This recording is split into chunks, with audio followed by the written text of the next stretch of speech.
മറ്റൊരു സങ്കടകരമായ ഒരു വാർത്തയാണ് നമ്മൾ ഇന്നലെ കേട്ടത്.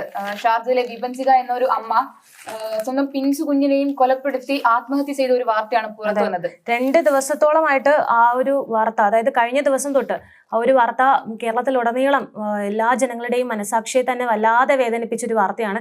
ഇതുപോലുള്ള ഒരുപാട് കേസ് ഇപ്പോൾ വന്നുകൊണ്ടിരിക്കുന്നുണ്ട്. അതായത് വിവാഹശേഷമുള്ള ഒരു ആത്മഹത്യ, അതിൽ ഒരു കുഞ്ഞും അല്ലെങ്കിൽ 1, 2 നമ്മുടെ മക്കളും കൂടെ ഉൾപ്പെടുക എന്ന് പറയുന്നത് ഒരു പ്രധാന കാരണം എന്ന് പറയുന്നത് ഭർത്തൃ വീട്ടിലെ പീഡനങ്ങളും സ്ത്രീധനത്തിന്റെ പേരിലുള്ള ഉപദ്രവങ്ങളുമാണ്. അതെ, ഇതിന്റെ കാരണം എന്താണെന്ന് പരിശോധിച്ചാൽ, ഭർത്തൃ വീട്ടിൽ നിന്നും ഭർത്താവ് ഭാര്യയെ സ്നേഹിക്കുന്നത് ഭർത്താവിന്റെ പെങ്ങൾക്ക് സ്വീകരിക്കപ്പെടാവുന്ന അല്ല.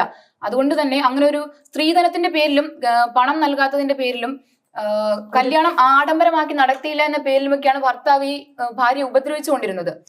ഒരു സ്ത്രീധനത്തിന്റെ പേരിൽ ഇനി എന്ത് ചർച്ചാ വിഷയം നമ്മൾ ചെയ്യാനാണ് അല്ലെ? കൃത്യമായി പറഞ്ഞ എന്തിനാണ് ഈ സ്ത്രീധനം, എന്താ അതിനെ കൊണ്ട് ഉദ്ദേശിക്കുന്നത്? ഇതുപോലുള്ള കാര്യങ്ങൾ മാത്രമേ നമുക്ക് പറയാനുള്ളൂ. ഇതൊന്നും ഒരു കാര്യമായിട്ടുള്ള കാര്യമേ അല്ല. സ്ത്രീധനം എന്ന് പറയുന്ന ഒരു കാര്യത്തിന്റെ ആവശ്യമില്ല. അങ്ങനെ ഒരു വേർഡ് തന്നെ എന്തിനാണെന്ന് ചിന്തിക്കുന്നത്? ആ ഒരു സമയത്താണ് ഇതുപോലുള്ള ഒരു ആത്മഹത്യകൾ ഒരുപാട് കൂടി വരുന്നത്. അതെ, സ്ത്രീധനവും പണവുമാണ് നിങ്ങൾക്ക് ആവശ്യമെങ്കിൽ നിങ്ങളൊരു ഭാര്യയല്ല വേണ്ടത്. സ്വന്തമായി പണിയെടുത്ത് അതൊക്കെ സ്വന്തമാക്കണം. അല്ലാതെ ഒരു സമ്പത്ത് ലഭിക്കുന്ന ഉപകരണമായി അങ്ങനെ ഒരു ലക്ഷ്യത്തോടെ ആണെങ്കിൽ എന്തിനാണ് വിവാഹം കഴിക്കുന്നത്? തീർച്ചയായിട്ടും. ഇപ്പോ ഇത് നോക്കുവാണെങ്കിൽ പോലും